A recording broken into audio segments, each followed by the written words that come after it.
You found it. Your home for the best content on your favorite team, the Fighting Tigers of LSU. Do us a favor, subscribe to the channel, leave your comments below, and be sure to smash that like button.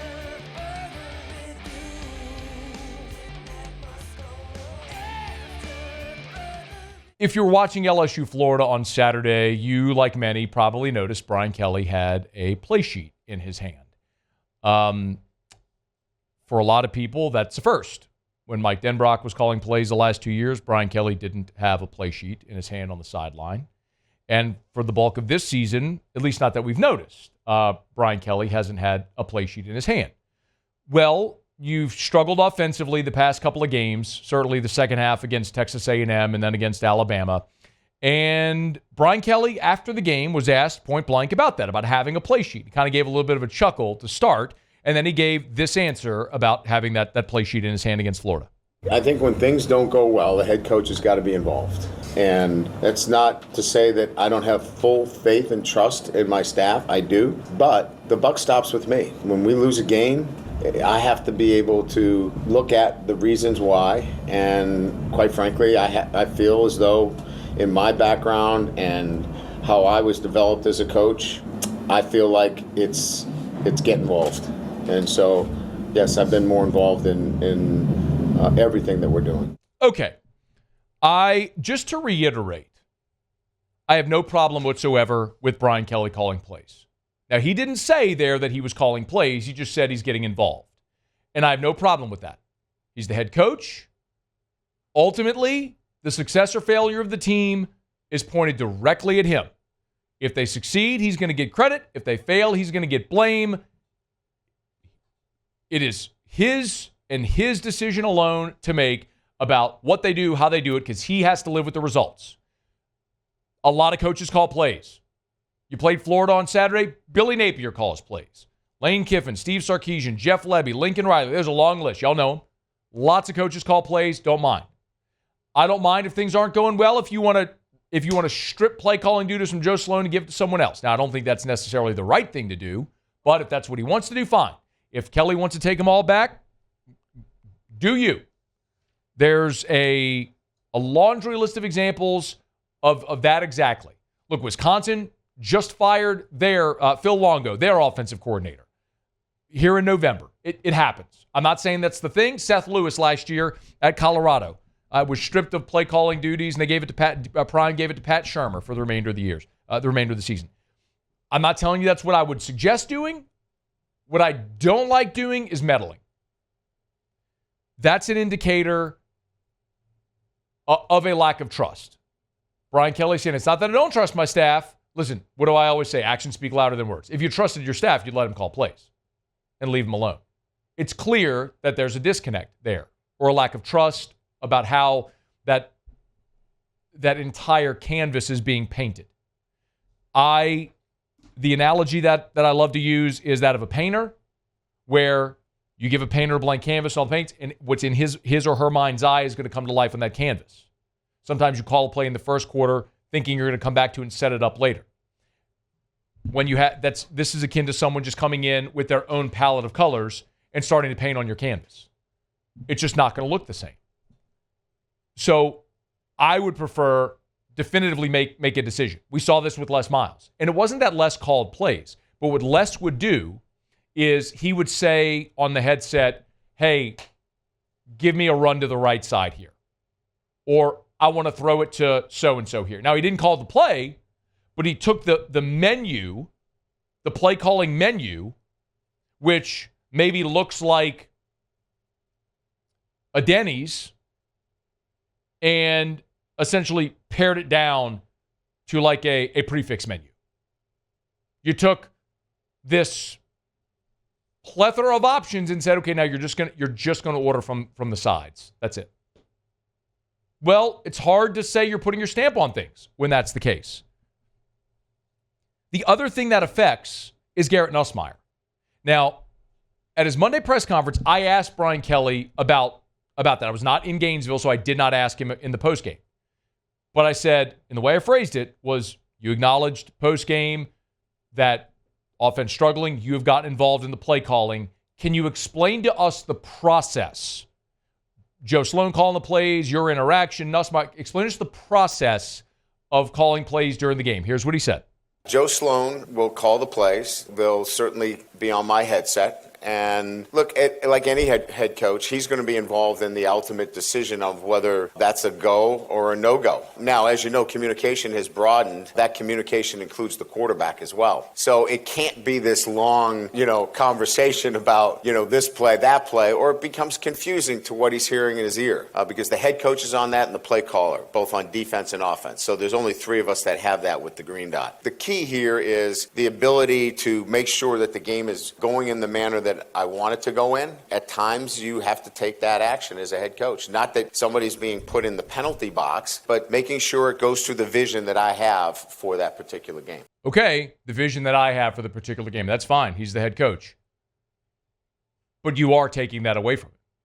I'm totally fine with a head coach coming on the headset and saying, hey, we're going for it on fourth down. Like, if it's 3rd and 4, you say, hey, we're going for it on 4th down. You got 2 plays. Okay, that opens up what you're planning to do. I'm totally fine with that. Jumping on the headset and overriding a play call. Did you hear what else he said? Now, can it become confusing for Nussmeier? And so I clarified that both Joe Sloan and Brian Kelly's voices are on the headset to Nussmeier in his helmet. So Garrett can hear you too? Yes, yeah. I can override that. I choose not to. But it's something that you can do if you wanted to as the head coach. So Kelly could jump in and override Joe Sloan on the headset. Let me ask you a question. You heard something else that Kelly said there when he said, like, you don't have time to sit there and debate it. You got to make a call and go. How many times this year has Garrett Nussmeier called a timeout with the play clock winding down? A lot. Doesn't it seem like it happens every game? Because it has. It actually happened on Saturday on your first offensive possession before you were going for it on that 4th and 1.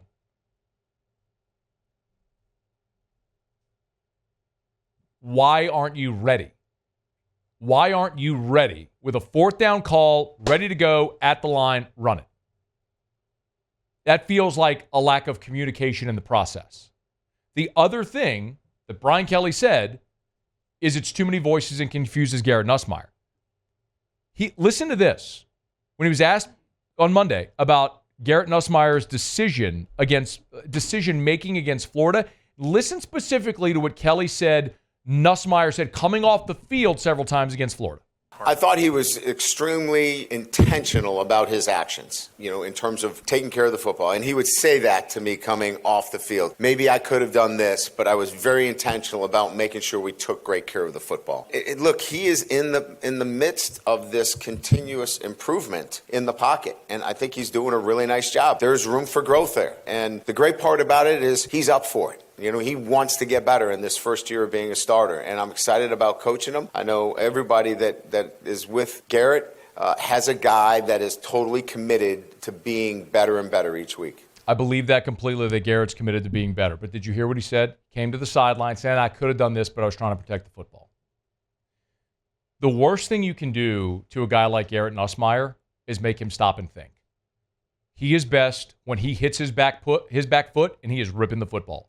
Do you think Garrett Nussmeier on that 4th and 4 play against Ole Miss at the end of the game where he threw the ball to Aaron Anderson, who had yet to even break open, was thinking about an interception?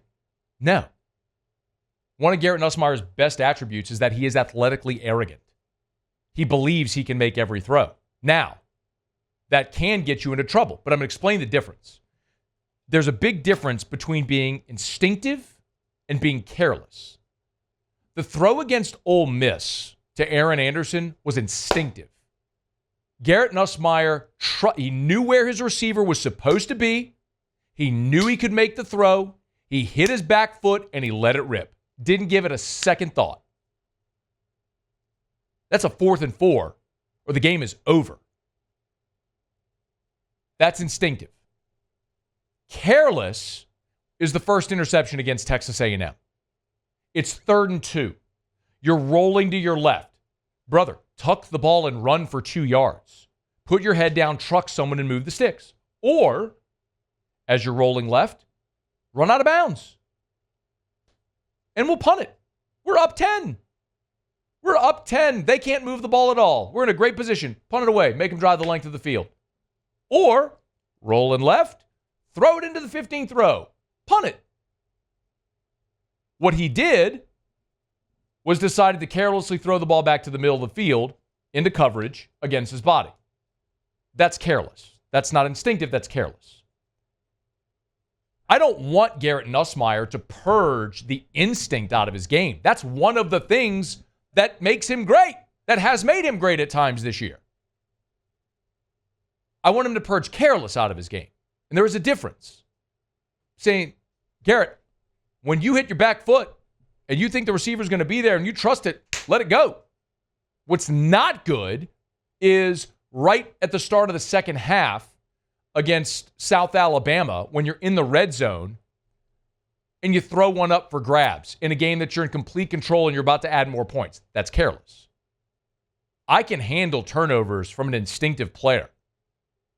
You can't handle the careless ones.